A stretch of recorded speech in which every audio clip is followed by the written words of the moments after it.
2 साल होने को आ रहे सरकार, पर अभी तक आपके होने वाले जमाई ने एक थाल न भरी। रीत तो रीत होवे से सरकार, आप या हम, हमारी बिरादरी में सबने निभाई से। बिल्कुल खरी बात करी तन्ने। दिलावर, तारे छोरे और हमारे छोरी की सगाई इसी शर्त पे हुई थी कि उसके साथ थाल भर के पूरे बिरादरी के सामने असली मर्द बन के दिखावेगा, लेकिन उससे एक भी थाल तो भरी ना गई अब तक। मैं क्या करूं सरकार? करना तन्ने नहीं, तारे छोरे ने 2 दिन के बीच के थाल भर के दिखावे, वरना तन्ने पता है कि क्या होएगा उसके साथ।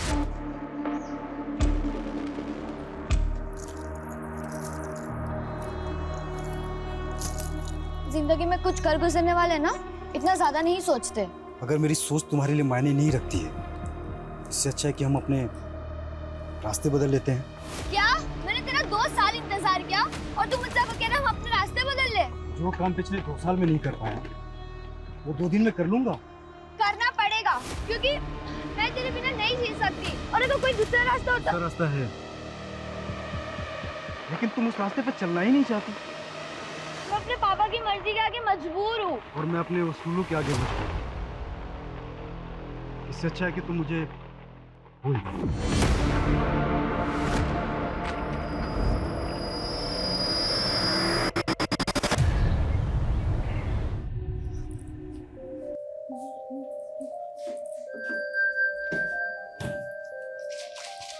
दीदी, सिर्फ 15 दिन रह गए आपकी शादी को, और मम्मी पापा को तो देखो, इन्हें लगता है कि शादी के बाद आपका नया जन्म होने वाला है।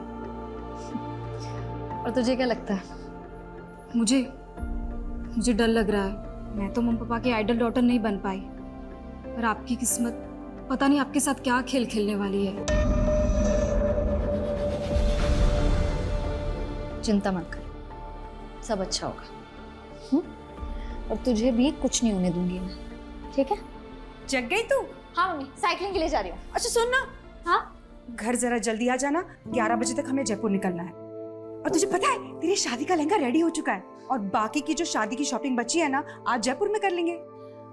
ठीक है, पर आप एक काम करो, आप मेघा को ले जाओ। हम दोनों की चॉइस सेम है। मुझे नहीं जाना मम्मी, प्लीज। हाँ मेघा? हाँ दीदी। हाँ तो ठीक है ना भाई, तुम और मेघा जयपुर चले जाओ। आज मैं और वर्षा शांति से चेस का मैच खेलेंगे, ठीक है ना? चलो मैं चलती हूँ। ये क्या कर रहा है तू?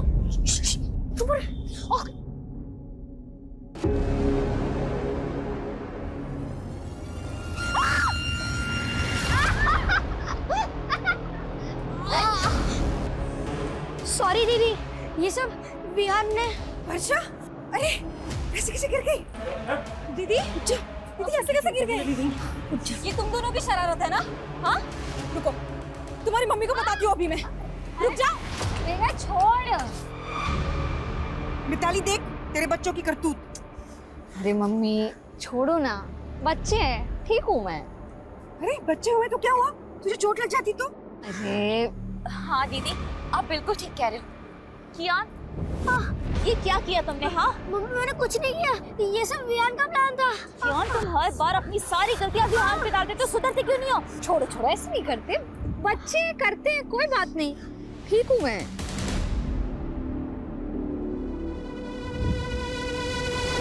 अरे चैंपियन, क्या हुआ?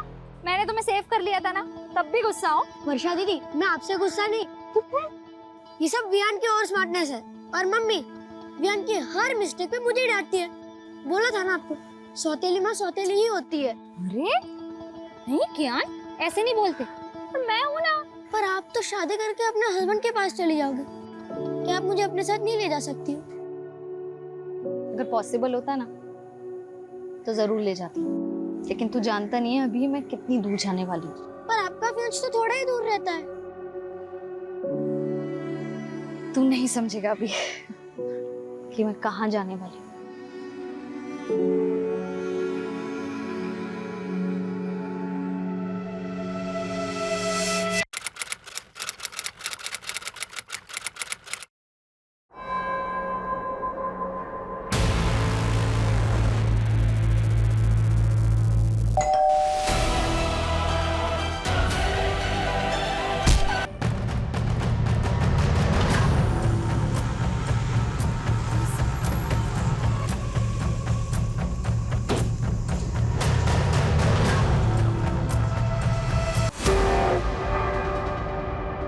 अभिषेक, जी मैडम।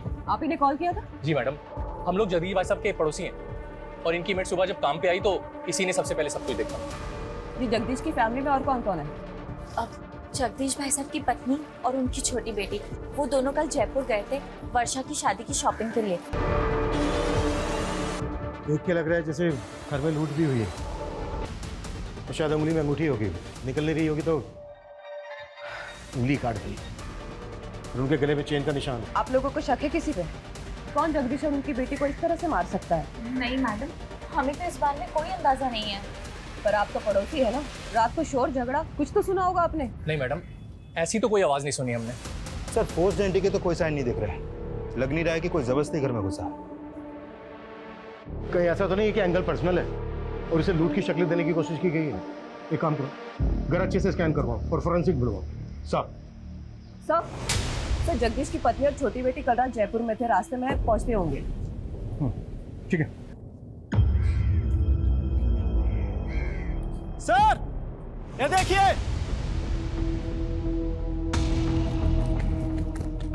सर बच्चों के खेलने वाला वॉकी टॉकी मिला है, खून के निशान है इस पर।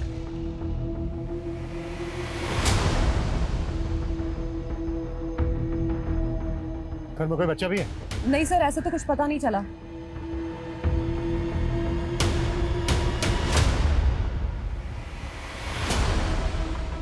ये लोग कौन है? सर ये पड़ोसी है, इन्होंने हमें कॉल किया था। अरे रुकिए, अरे रुकिए, रुकिए, रुकिए, रोको उनको। रोको इन्हें, रुकिए, रोको उनको, रोको।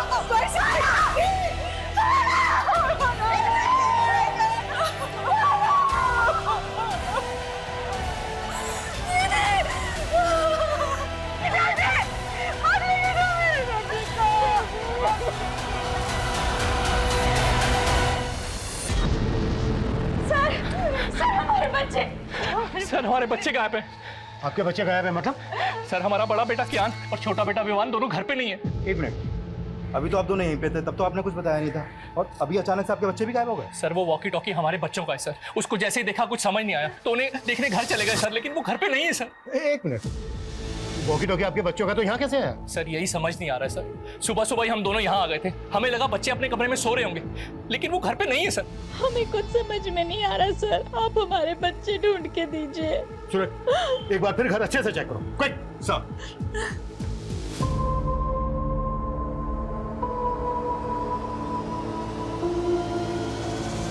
सर पूरा घर चेक कर लिया, बच्चे कहीं नहीं मिले। और सर मुझे तो इन पड़ोसियों की बातें अजीब लग रही है। थोड़ी देर पहले मुझे जगदीश की फैमिली के बारे में सब कुछ बता रहे थे और अब अचानक बोल रहे कि इनके खुद के बच्चे गायब हैं। सर कहीं लोग ड्रामा तो नहीं कर रहे? मतलब क्राइम सीन पर बच्चों के वॉकी टॉकी देखते इनको अचानक से अपने बच्चों की याद आ गई। ये लोग ड्रामा कर रहे हैं, तो हमें पता करना होगा इनका और इनके बच्चों का इन मर्डर से क्या लेना था। आप लोगों को शक है किसी को? कुछ समझ में नहीं आ रहा, पता नहीं ये सब कुछ कैसे हो गया। आपके जो ये पड़ोसी हैं जो अभी भी गए, कैसे लोग हैं? आपको उन पर कोई शक वगैरह? ये लोग, आप ऐसा क्यों पूछ रहे हैं? ये इत्तेफाक हमें काफ़ी अजीब लग रहा है कि आपके पति और आपकी बेटी का मर्डर हुआ और उनके साथ ही उनके दोनों बच्चे गायब भी हो गए। उन दोनों बच्चों का आपके घर आना जाना था क्या? हाँ, वर्षा दीदी को वो काफी पसंद थे। आपकी वर्षा और जगदीश के साथ आखिरी बार बात कब हुई? रात को 9 साढ़े 9 बजे उनसे बात हुई थी, तब तो सब कुछ ठीक था। तो पता नहीं रात में क्या हो गया। मैडम यही कियान और वियान का रूम है, रात को दोनों यहीं सोए थे। आपने रात में आखिरी बार कब देखा था बच्चों को? रात को 10:30 बजे वो बिस्तर पे चले आते हैं, मैं खुद उन्हें यहाँ सुला कर गई थी। उसके बाद सुबह 7 बजे जगदीश भाई की मेड ने आके हमें जगा दिया और उसके बाद हमें बच्चों को देखने का मौका ही नहीं मिला। लेकिन आपके बच्चे ऐसे कैसे गायब हो सकते हैं? भैया आप लोग हमसे कुछ छुपा तो नहीं रहे? नहीं मैडम, हम आपसे कुछ नहीं छुपा रहे। पता नहीं हमारे बच्चे किस हालत में, प्लीज हमारे बच्चों को ढूंढ के दीजिए। सर इन दोनों बच्चों का कहीं कुछ पता नहीं चल पा रहा है। आस पड़ोस में ऐसा कोई भी विटनेस नहीं मिला है जिसने बच्चों को या फिर किसी संदिग्ध को यहाँ पर देखा हो। एक तरफ एक ही फैमिली के दो लोगों का मर्डर और लूट, और दूसरी तरफ इसी मोहल्ले के दो बच्चों का गायब होना। ये क्रिमिनल का मकसद मर्डर और लूट ही था या फिर बच्चों को गायब करना? नहीं मैडम, हमारी किसी से कोई दुश्मनी नहीं है। हो सकता है आपके बच्चे किडनैप हो गए हो और आपको फिरौती के लिए कॉल आया। मैडम, मेरी एक छोटी सी दुकान है, ना मेरी खुद की कोई प्रॉपर्टी है और ना मेरी कोई बड़ी जायदाद है। कोई क्यों मेरे बच्चों को किडनैप करेगा?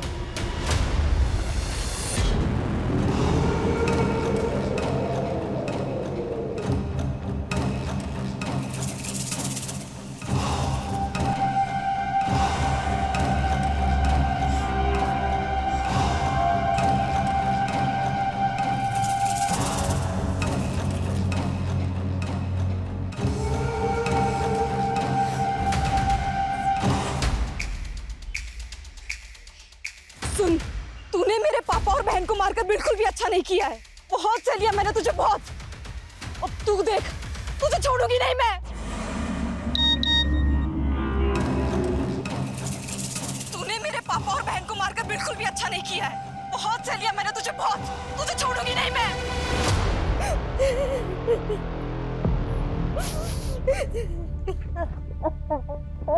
वियान, देखो मैं तुम दोनों के लिए क्या लाया हूँ। वाओ पापा, वियान बहुत बुरा है। पता है ये कैसे प्रैंक करने की बात करता था? अरे चुप चुप, अरे लड़ो मत। लड़ता तो वियान है। आज वियान की वजह से मम्मी ने मुझे मारा। तुम दोनों भी ना पापा दुकान से आने की शरारत करनी शुरू कर दी। चलो जाओ अपने कमरे में, चलो जाओ। ताली, कल किस बात पे मारा था तुमने कियान को? तुम जानते हो अभिषेक कि दोनों बच्चे कितने शरारती है। ऐसी कोई बड़ी बात नहीं थी। लेकिन एक बच्चे के लिए हर छोटी बात बड़ी होती है, और कियान और रियान में तुम हमेशा से फर्क करती आई हो। बस करो अभिषेक, मेरे बच्चे गायब है। उनके बारे में पता करने के बजाय तुम मुझसे ऐसे फालतू सवाल किए जा रहे हो। मेरा दिल जानता है कि मैंने कियान को अपने सगा बेटा माना है हमेशा। सर, मैंने कियान और वियान के पेरेंट्स के फोन सर्विलेंस पे डाल तो दिए, लेकिन सर लग नहीं रहा ये किडनैपिंग का मामला है। और दोनों फैमिली किसी पे शक भी नहीं जता रही है। सर एक बात है, ये कियान और वियान सगे भाई नहीं थे। बड़ा बेटा कियान अभिषेक की पहली बीवी से था और अभिषेक ने मिताली से दूसरी शादी की है। हाँ, लेकिन इस सब का इन केसेस से क्या लेना देना? सर ये अभिषेक बहुत मामूली सी दुकान चलाता है और उसने वो भी गिरवी रखी है। वही वर्षा की फैमिली बहुत रिच है और वर्षा की शादी की वजह से उनके घर में गहने, पैसे, जेवर काफी थे और ये बात अभिषेक की फैमिली को अच्छे से पता थी। तो तुम्हारे कहने का मतलब ये है कि अभिषेक और मिताली ने लूट के इरादे से इतना बड़ा कांड किया और उन पे किसी को शक ना हो, इस वजह से अपने बच्चों के गायब होने की कहानी बना रहे हैं। सर इस एंगल में इन्वेस्टिगेशन करके देखना तो चाहिए। सर, जब हम घर सर्च कर रहे थे तो वर्षा के मेडिकल पेपर्स मिले हैं। काफ़ी सरप्राइजिंग है। वर्षा को लीवर कैंसर था। वर्षा को लीवर कैंसर था? हाँ सर, और ये बात मैंने उसके डॉक्टर से भी कंफर्म की। सर ऐसे केसेस में मरीज का बचना थोड़ा मुश्किल होता है। हाँ, वर्षा को कैंसर था। हम पूरी कोशिश करके उसे बचाना चाहते थे। हमें क्या मालूम था किस्मत उसे इतनी बुरी मौत देगी। ये वर्षा को कैंसर होने वाली बात आप लोगों को कब पता चली? वर्षा के रिश्ते से पहले या रिश्ते के बाद? डॉक्टर को जरूर कोई गलतफहमी हुई है। वर्षा की उम्र ही क्या है, उसको कैंसर कैसे हो सकता है? यही सच है उदिता। डॉक्टर की बातें सुन के तो मैं खुद डर गया हूं।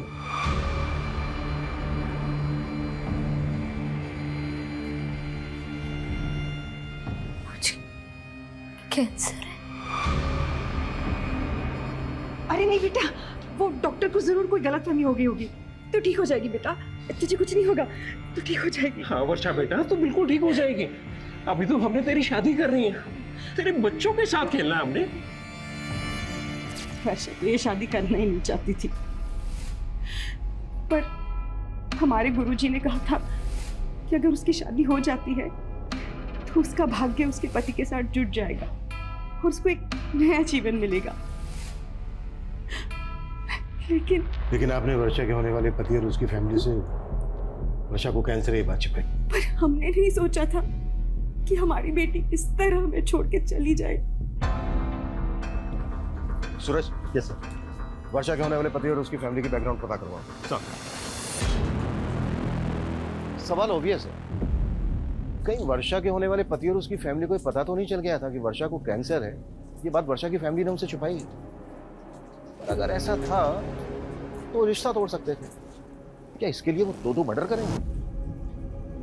अब ये केस सिर्फ डबल मर्डर केस और लूटपाट का नहीं रह गया है, इसमें 2-2 बच्चों के मिसिंग होने का मामला भी जुड़ गया है और हमारा चैलेंज भी दुगना हो चुका है।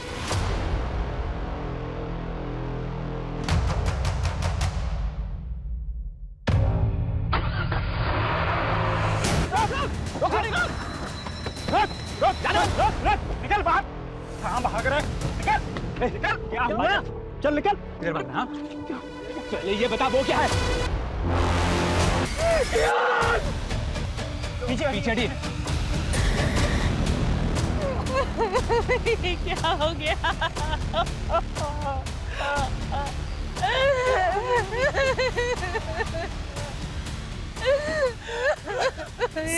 ये देखिए।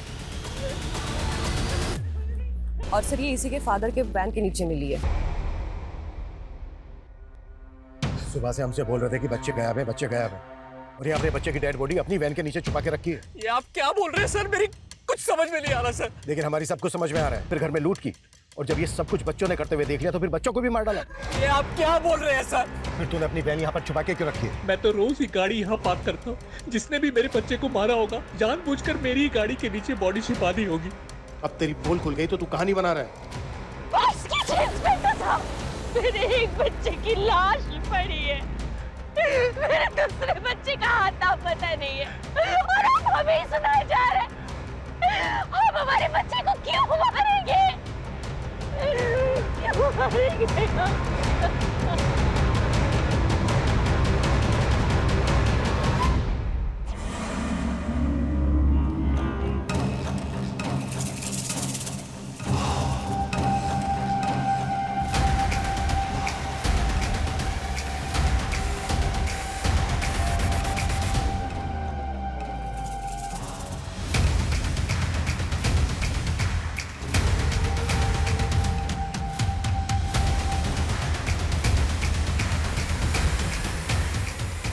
इनमें अभी भी पे बिल्कुल भरोसा नहीं कर सकते। एक मिनट, ये बड़ा बेटा क्या ये सौतेला था ना मिताली का? हाँ सर, सौतेले बेटे की लाश मिली है और सगे बेटे का कुछ पता ही नहीं चल रहा। तो पता करो। सुबह 2 लाशें मिली हैं और अब ये तीसरी लाश बच्चे की।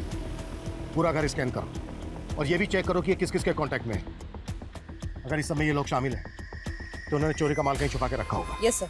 सर, अभी अभी थाने से यादव का कॉल आया था। वर्षा का फोन अभी भी एक्टिव है, और जब यादव ने वर्षा के नंबर पे कॉल किया तो उसका फोन उसकी छोटी बहन ने उठाया। मतलब वर्षा का फोन मेघा के पास है। What?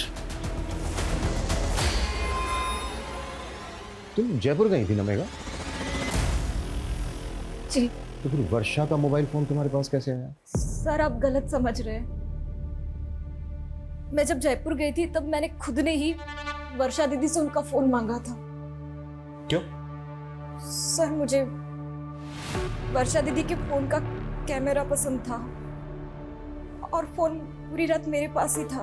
हमने वर्षा के कॉल रिकॉर्ड चेक किए तो हमें पता चला कि वो किसी मनीष नाम के लड़के से काफी बात करती थी। ये कौन है मनीष? वो सर दीदी का फ्रेंड था। तो वर्षा की शादी तो सुमित से होने वाली थी, तो ये मनीष वर्षा का नॉर्मल फ्रेंड था या? देखो कुछ भी छिपाना मत तुमसे। दीदी दीदी ये क्या सुन रही हूँ मैं? आपको लड़की वाले देखने आ रहे हैं? मम्मी पापा को मना नहीं कर पाई। मना नहीं कर पाई मतलब? आप तो मनीष को प्यार करती है ना? हाँ, तुमने मम्मी पापा को बताया कि तुम मनीष के साथ शादी करना चाहती हो? बताया ना? बोलो ना। देखा, मैं ना मनीष से शादी करना चाहती हूँ ना किसी और से, पर मैं क्या करूँ? मम्मी पापा का दिल नहीं दुखाना चाहती जाने से पहले। जाने से पहले मतलब? मुझे तो यकीन ही नहीं हुआ कि दीदी को कैंसर है। सर, दीदी मनीष को झूठी होप्स नहीं देना चाहती थी, इसलिए दीदी ने मनीष के साथ ब्रेकअप कर लिया। मनीष को पता था कि वर्षा को कैंसर था? नहीं, और दीदी ने मुझसे प्रॉमिस लिया था कि मैं मनीष को कुछ भी ना बताऊं। तो फिर वर्षा मनीष के साथ इतनी बातें क्यों करती थी?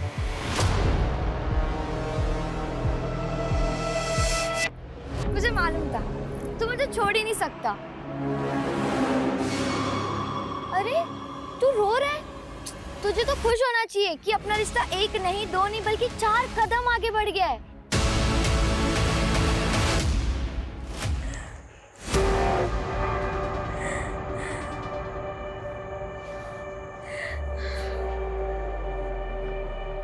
अभिषेक जी, आपका फोन दिखाइए।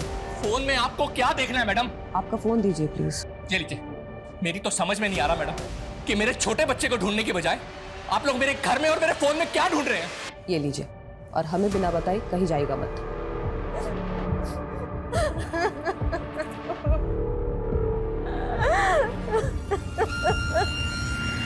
सर, मनीष का फोन कल रात वर्षा के घर पर ही एक्टिव था। हो सकता है कि वो वर्षा से बदला लेना चाहता हो, क्योंकि वर्षा उसकी बजाय किसी और से शादी करने वाली थी।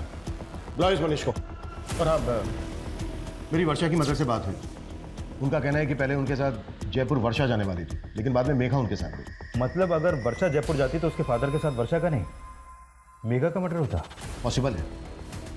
और सबसे अटपटा यह है कि मेघा जयपुर वर्षा का फोन लेकर क्यों गई? सूरज, कहीं कुछ ऐसा तो नहीं है कि इसके पीछे कोई ऐसी कहानी है जिसे अभी तक हम समझ नहीं पा रहे हैं?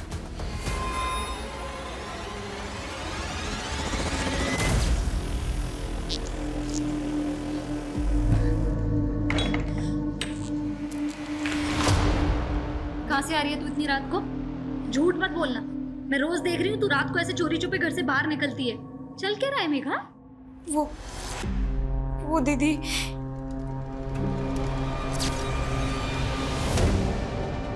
मुझे माफ करना दीदी। मेरी वजह से आप और पापा।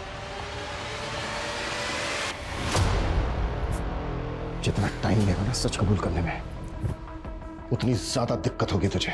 सर, मैं वर्षा से प्यार करता था सर। उसे मारने के बारे में सोच भी नहीं सकता। झूठ मत बोल। रात के 1 बजे तक तेरा मोबाइल फोन वहीं पर एक्टिव था। एक लड़की तुझे रात को अपने घर बुलाएगी, वो भी तब जब उसके फादर घर पे हैं। 15 दिन बाद उसकी शादी होने वाली है। पता है तुझे ना क्यों कहा था उसने? नहीं सर। क्योंकि कैंसर था उसको। वो नहीं चाहती थी कि शादी के बाद तू खो दे उसको, और तूने मार दिया उसको। ये क्या बोल रहे हैं आप सर? उसने मुझे बताया भी नहीं सर। उसे कैंसर था। अब अगर तुझे पछतावा हो रहा है तो सच कबूल कर ले कि तूने ही मारा है उसको, जबकि उसने तेरा कभी बुरा नहीं चाहा। सर, मैंने भी वर्षा को कभी बुरा नहीं चाहा सर।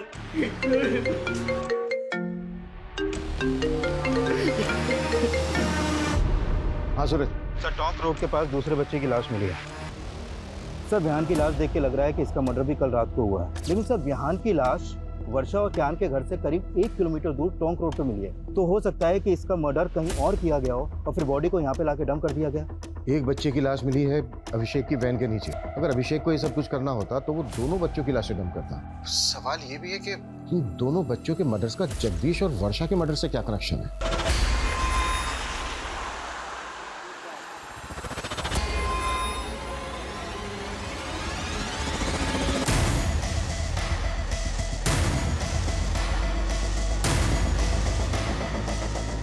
आओ आरती।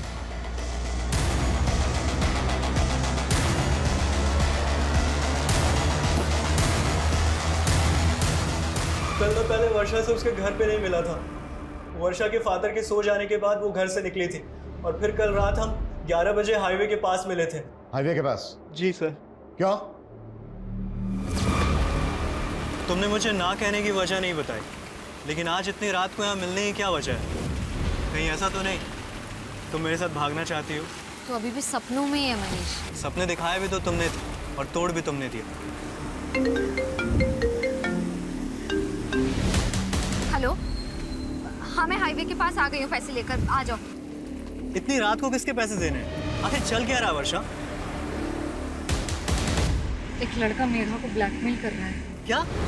पिछले 3 महीने से मेघा उसके चंगुल में फंसी हुई है। मुझे तुम्हारी हेल्प चाहिए मनीष। हेल्प तो हमें पुलिस की लेनी चाहिए ना, और तुम इतनी रात को अपनी लाइफ रिस्क में डाल के यहाँ पे आ गई। मैं पुलिस के पास नहीं जा सकती। क्यों? उस लड़के के पास मेघा के कुछ कॉम्प्रोमाइजिंग वीडियोस हैं। वो जब यहाँ आएगा ना तो हमें उससे ना फाइनल बात करनी है, सब कुछ सेटल करना होगा, ताकि वो बार बार मेघा को परेशान ना करे और उसके वीडियोस हमेशा के लिए डिलीट कर दे। Please Manish, please. फिर थोड़ी देर बाद वहाँ एक गाड़ी आकर रुकी। शायद से वो लड़का उसी में था, लेकिन वर्षा को मेरे साथ देखकर वो वहाँ से चला गया। ये लड़का कौन है जो मेघा को ब्लैकमेल कर रहा है? मेघा का कोई दोस्त है सर। मेघा ने उसके बारे में मुझे नहीं बताया। तो मेघा को ये पता है कि तू कल रात को मिला था वर्षा से? हाँ सर, लेकिन हाईवे के पास से मैंने वर्षा को उसके घर पे ड्रॉप कर दिया था। उसके बाद वर्षा और उसके फादर को किसने मारा मुझे कुछ नहीं पता सर। मर्डर सिर्फ वर्षा और उसके फादर का ही नहीं हुआ है, बल्कि वर्षा के पड़ोस के 2 बच्चों का भी मर्डर हुआ है। बच्चे? एक मिनट सर, जब मैंने वर्षा को ड्रॉप किया था तब मैंने कुछ देखा था।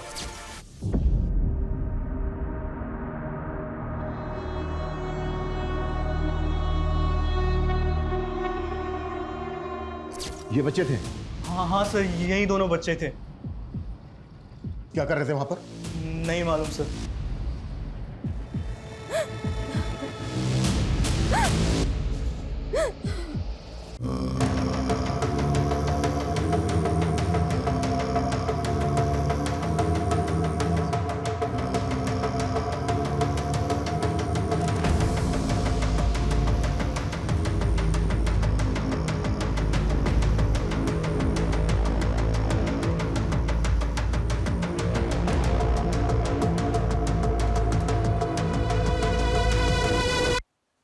सच बताने की हिम्मत नहीं कर पाई, पर मुझे सुबह से ही लग रहा था कि उसी ने दीदी और पापा को मारा होगा।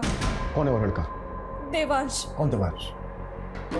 सर, मैं उसे एक पार्टी में मिली थी, वहां मेरी उससे दोस्ती हुई थी, और एक दिन उसने मेरी ड्रिंक में कुछ नशे की दवा मिला दी और सर मेरा रेप कर दिया। और सर, उसने मेरा वीडियो बना लिया। मैंने तुझ पे भरोसा किया और तूने मेरा रेप किया। और ये वीडियो डिलीट कर ये वीडियो। डिलीट तो हो जाएगा, पर पैसे लगेंगे, वरना वायरल हो सके। सर, मैं पिछले 3 महीनों से उधार मांग कर उसको बहुत पैसे दे चुकी हूँ, और एक दिन वर्षा दीदी को ये सब बातों का पता चल गया। पहले क्यों नहीं बताया मेघा? रो मत। हाँ दीदी, मैं बहुत डर गई थी। चिंता मत कर, मैं जानती हूँ अच्छे से ऐसे लड़कों को कैसे हैंडल करना है ना, मैं देखती हूँ। रो मत। और सर, कल रात को भी उसने मुझसे पैसे मांगे थे, और दीदी ने मुझे जयपुर भेज दिया और बोला कि वो सब कुछ यहाँ हैंडल कर लेंगी। मुझे बिल्कुल भी नहीं मालूम था सर कि दीदी और पापा के साथ ही ये सब हो जाएगा। ठीक है, संभालो अपने आप को, और इसका हमें मोबाइल नंबर, एड्रेस, पूरी डिटेल्स दो। सर, मैं उसको पार्टी में मिली थी, मेरे पास बस उसका फोन नंबर है।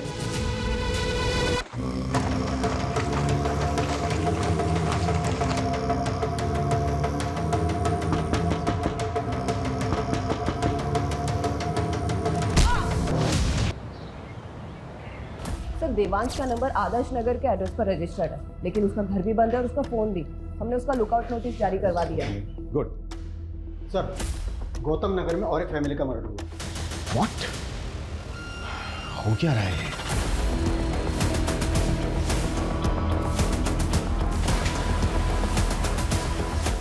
आइए सर, इनका नाम गुलशन सिंह है। सर, इस घर में भी लूटपाट हुई है। उन दोनों हस्बैंड वाइफ को बहुत बुरी तरह मारा गया है। सर, यहाँ पड़ोसी ने बताया कि इनके ज्यादातर रिश्तेदार आउट ऑफ कंट्री हैं, और ये गुलशन भी किसी गल्फ कंट्री में काम करता था। अभी कुछ दिन पहले ये यहाँ आया था। मॉडस ऑफ ऑपरेंडी बिल्कुल एक जैसी है। जिस वजह से वर्षा और उसके फादर को मारा गया, उनके घर में लूट की गई। लगातार 2 रातों में 2 क्राइम्स, वो भी एक ही तरह से। लिया? Yes sir. पता करो वर्षा और उसकी फैमिली का इस फैमिली के साथ कोई कनेक्शन है क्या? क्विक। Yes sir.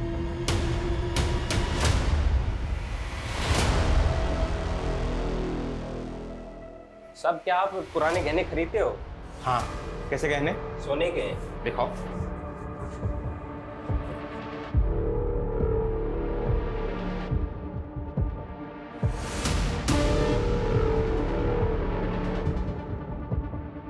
बिल है तुम्हारे पास? अरे नहीं साहब, पुश्तैनी गहने हैं। अच्छा, अभी दुकान में नगद कम है, मैं इंतजाम करता हूँ। तुम तब तक इंतजार करो, चलेगा ना? चलेगा साहब, चलेगा। सर, सर मैंने वर्षा की मदर और सिस्टर से बात की, लेकिन वो दोनों भी इस फैमिली के बारे में कुछ भी नहीं जानती। लेकिन मुझे स्ट्रांगली फील हो रहा है कि दोनों क्राइम्स में एक ही तरह के क्रिमिनल्स इन्वॉल्व हैं।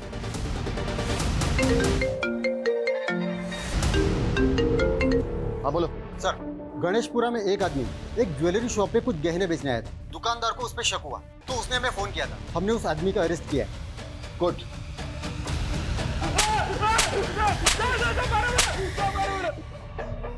साहब मैंने चोरी नहीं करी साहब, आप बेवजह परेशान कर रहा साहब। झूठ बोलता है साहब साहब मैंने चोरी नहीं करी साहब। अगर तूने चोरी नहीं की तो इतने महंगे गहने कहाँ से आए तेरे पास? साहब मैं तो कबाड़ा बेचता हूँ साहब, कबाड़ी खोज में इधर उधर गया था, मेरे को तो पड़े हुए मिले थे रास्ते में साहब। पड़े हुए मिले तुझे? पड़े हुए मिले? इतना बड़ा कांड करके बैठा है तू, और ये बोल। साहब मैं तो गरीब आदमी हूँ साहब, मेरे को तो बस रास्ते में पड़े ही मिले थे साहब। ये नौटंकी ऐसे नहीं खुलेगा।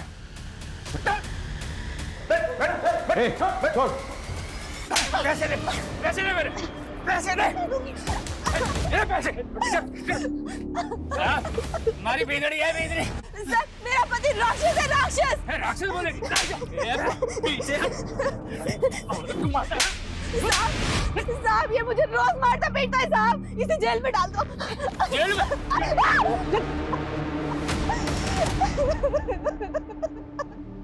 सर इतना पिटने के बाद भी ये आदमी यही बोल रहा है कि इसे गहने रास्ते में पड़े मिले। पिछली 2 रातों में 2 फैमिलीज को टारगेट किया गया। झूठ बोल रहे हैं। सूरज एक काम करो, वर्षा की फैमिली से गहनों की पहचान करो। साहब साहब छोड़ दो ना साहब, साहब अपनी मारो अपनी बिंदनी को, साहब छोड़ दो ना साहब, छोड़ दो साहब, साहब साहब छोड़ दो ना साहब, साहब छोड़ दो ना। चलो साहब, साहब साहब चाय पिला दो साहब। चाय चाहिए साहब? इसको चाय पिला दो साहब और मुझे दारू पिला दो साहब। अरे तू चुप कर साहब, चाय ना दे सको तो कम से कम चद्दर दे दो साहब। साहब साहब चाय पिला दो साहब, ठंड लग रही है साहब, चद्दर दे दो। ये गहने देख के बताइए कि ये उन्हीं गहनों में से हैं जो आपके घर से गायब हुए? ये तो वर्षा की चेन, कंगन और बालियां हैं। क्या झूठ बोल रहा है? यादव ताला खोल। कैसा? उन्होंने हमारी नींद हराम कर रखी और तुमने सोने दिया इसको। चलो ऐसा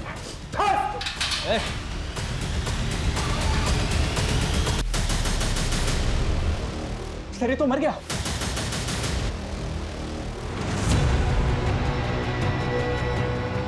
कैसे हुआ ये? क्या खिलाया इसको? मुंह से झाग निकल रहा है इसके, जहर कहां से है इसके पास? सर जहर के बारे में मुझे नहीं पता, बल्कि सर ये चाय मांग रहा था, हमने चाय भी नहीं दिया। सर ये बोल रहा था कि इसे ठंड लग रही है सर। ठंड से मर जाएगा ज्यादा, वो भी इस मौसम में। एग्जैक्टली क्या हुआ था? सर मैंने लॉकअप के अंदर एक शराबी को बंद किया था सर, वो शराब पीकर अपनी बीवी को बाजार में मार रहा था। थोड़ी देर पहले उसकी बीवी आई थी यहाँ पर, अभी अपने पति को अंदर करने के लिए बोल रही थी और अब उसे अब छुड़ाने भी आ गई। अभागी हूँ साहब, अब जैसा भी है हमारा मर्द है, कम से कम खाने को तो देता है। साहब छोड़ दो इसको, मैं अपनी शिकायत वापस लेती हूँ। साहब छोड़ दो ना साहब, साहब अब नहीं मारूंगा कभी अपनी बींदड़ी को साहब। वो साथ लेके गई उसको? कब आई थी? कितनी देर पहले? सर तकरीबन 15-20 मिनट पहले। 15-20 मिनट पहले? ज्यादा दूर? मुझे बाहर का सीसीटीवी फुटेज दिखाओ। Quick quick quick quick. Okay साहब। जल्दी। एक मिनट पीछे करो, पीछे करो। बस 20 मिनट हुए। इन दोनों की फोटो सभी बीट चौकी और पेट्रोलिंग टीम को भेजो, कैसे भी करके अंदर चाहिए मुझे। मूव।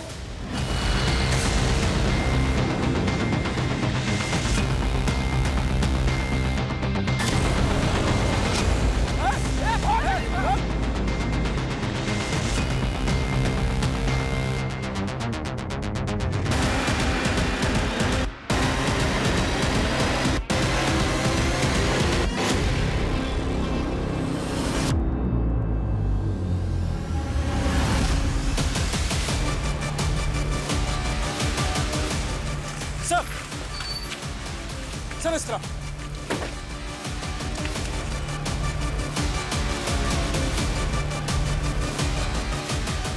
संजय उधर चेक कर। सा।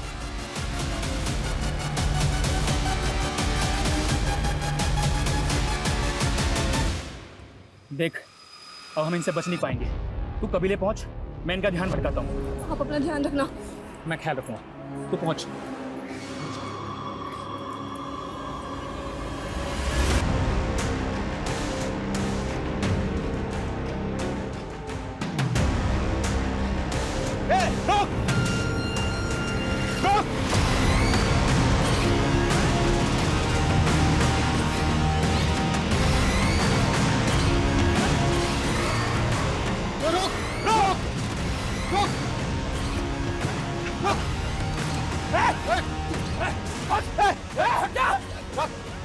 देख गोली मार दूंगा मैं तुझे।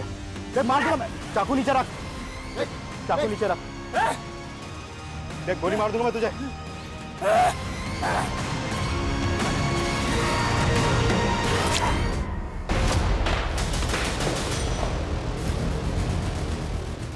हमारी लापरवाही की वजह से इतने अहम गवाह ने हमारी कस्टडी में जान दे दी, दूसरी ने जेब काट ली। कर क्या रहे थे तुम लोग? सो रहे थे सबके सब।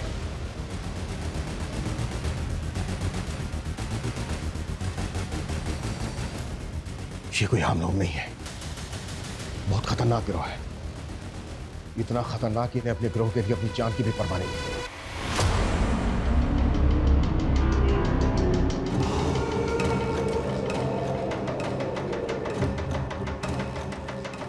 सूरज, पता करो फिलहाल अपने एरिया में कौन कौन से गैंग एक्टिव है। सर उस आदमी के साथ जो औरत थी उसे वर्षा की मदर ने आइडेंटिफाई किया। सर वो 1.5 साल पहले उनके घर में एक मेड का काम करती थी। कौन है वो? एड्रेस क्या उसका? सर 1.5 साल पहले वो काम करती थी, इसलिए उन्हें बस उसका नाम याद है, कजरी। लेकिन सर मुझे नहीं लगता उसका नाम कजरी होगा। गुलशन की फैमिली से कोई कनेक्शन उसका? सर अभी तक तो ऐसा कुछ मालूम नहीं चला। ये किसी लूट मार करने वाले गैंग का काम है। इनका एक जैसा है वो। इस गैंग की कोई औरत या आदमी लोगों के घरों में काम करते हैं, उस परिवार की सारी जानकारी इकट्ठा करते हैं और फिर उसे लूट के लिए टारगेट करते हैं। सर एक बात मुझे समझ में नहीं आ रही है, ये कजरी ने 1.5 साल पहले काम करना बंद कर दिया था, फिर अचानक तो मतलब सरप्राइजिंग नहीं है कि 1.5 साल बाद इन्होंने वर्षा की फैमिली को टारगेट किया। सूरज, इन सवालों का जवाब ढूंढने का टाइम नहीं है फिलहाल हमारे पास। हमें जल्द से जल्द ये पता लगाना होगा कि ये लोग किस गैंग से ताल्लुक रखते हैं। पिछली 2 रातों में इन्होंने 2 फैमिली को टारगेट किया है। हो सकता है आज रात ही किसी तीसरी फैमिली को टारगेट करें। उससे पहले हमें इन्हें रोकना होगा। क्लियर? सर क्या पता नहीं चला? सर कांस्टेबल यादव का अभी तक कुछ पता नहीं चला।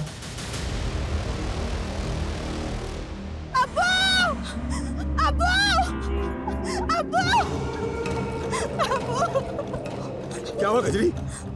हमारे आदमी ने तो जमशेद को थाने में जहर देके मार दिया, लेकिन वो खुद पकड़ा गया अब्बू। क्या? पर उसने अपनी जुबान काट ली। हवान!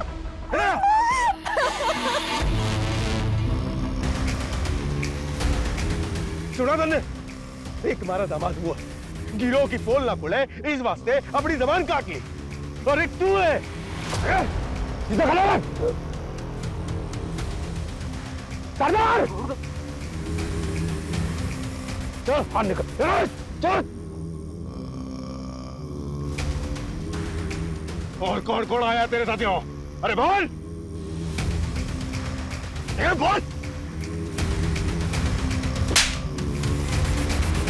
पिछले 2 सालों में ऐसी जितनी भी लूट और मर्डर की घटनाएं घटी हैं, उन सब की रिपोर्ट मुझे मेरे टेबल पर चाहिए। चल से चल। सर यादव का कुछ पता चला? नहीं सर, एक टीम गई उस डायरेक्शन में, लेकिन अभी तक कोई अपडेट नहीं आया। उसकी फोन लोकेशन ट्रेस करवाओ, क्विक। Okay sir. सर दोनों विक्टिम को लाठियों से पीटा गया था और दोनों के ही सर के घाव पर लकड़ियों के टुकड़ों के ट्रेसेस मिले और उसके ऊपर मस्टर्ड ऑयल थे। Mustard oil? हाँ सर। एक मिनट, मैंने ऐसे गैंग के बारे में सुना है जो बॉडी पर मस्टर्ड ऑयल लगाकर लूट और मर्डर्स की घटनाओं को अंजाम पहुंचाता है। इस गैंग के लोग बॉडी पर मस्टर्ड ऑयल इसलिए लगाते थे ताकि इन्हें कोई पकड़ने की कोशिश करे तो ग्रिप ना बने। पिछले साल भरतपुर में इस गैंग के लोगों ने कई घटनाओं को अंजाम पहुंचाया, लेकिन सर इससे पहले तो अपने एरिया में ऐसी कोई वारदात नहीं हुई। आमतौर पर इस गैंग के लोग शहर के आउटस्कर्ट्स में आकर बच जाते हैं। आई थिंक 7 मारू नाम था इस गैंग का। सूरज, शहर का जितना भी बाहरी एरिया है सब जगह अपनी टीम भेजो, quick. Sir. Sanjay. Sir Yadav ji का फोन नेटवर्क में नहीं है। शिवगढ़ के जंगलों के पास उनका फोन लास्ट एक्टिव था। शिवगढ़?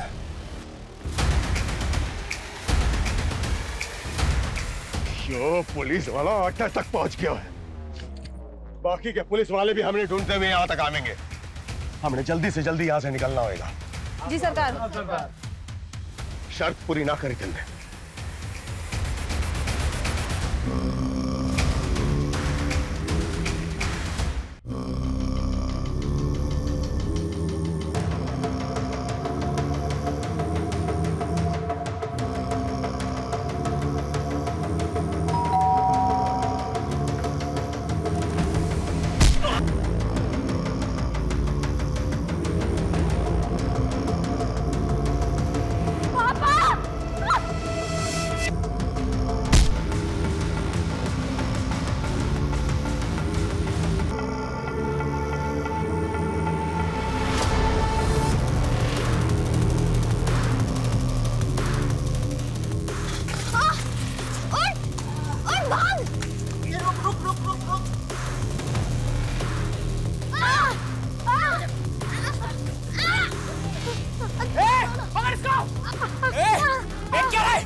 मार दिए हैं तन्ने।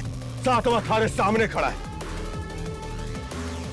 जा मार दे इन्हें और बन जा हमारा जमाई।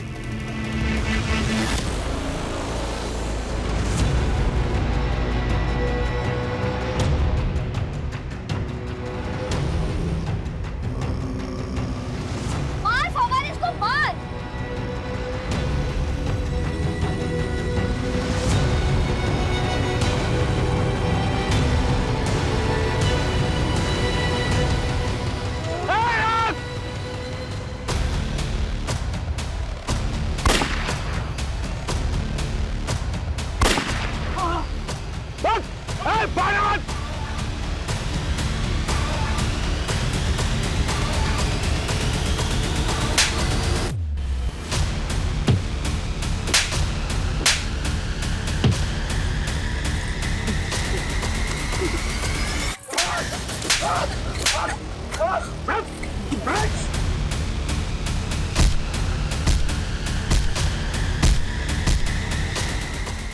ये कुख्यात गैंग इसने कई दशकों में देश के लगभग सभी राज्यों में लूट और मर्डर्स की वारदातों को अंजाम पहुंचाया है। ये इस गैंग के समुदाय का एक छोटा सा टुकड़ा है जिसको हमने गिरफ्तार किया है। इस गैंग से जुड़े लोग आज भी हमारे शहरों में खुलेआम घूम रहे हैं। इनके लोग फेक पहचान और नाम के साथ डोमेस्टिक हेल्पर बनकर लोगों के घरों में काम करते हैं, उन परिवारों की जानकारियां इकट्ठा करते हैं और मौका मिलते ही वारदातों को अंजाम पहुंचा देते हैं। इसलिए बेहद जरूरी है कि जब भी आप किसी को अपने घर पर काम पर रखें उससे पहले उसकी पुलिस वेरिफिकेशन जरूर करवाएं। और यदि आप अपने घर के आसपास किसी अनजान या संदिग्ध व्यक्ति को देखते हैं तो उसे नजरअंदाज ना करें। आपकी ये सतर्कता सिर्फ आपको ही नहीं दूसरों को भी बचा सकती है। जय हिंद।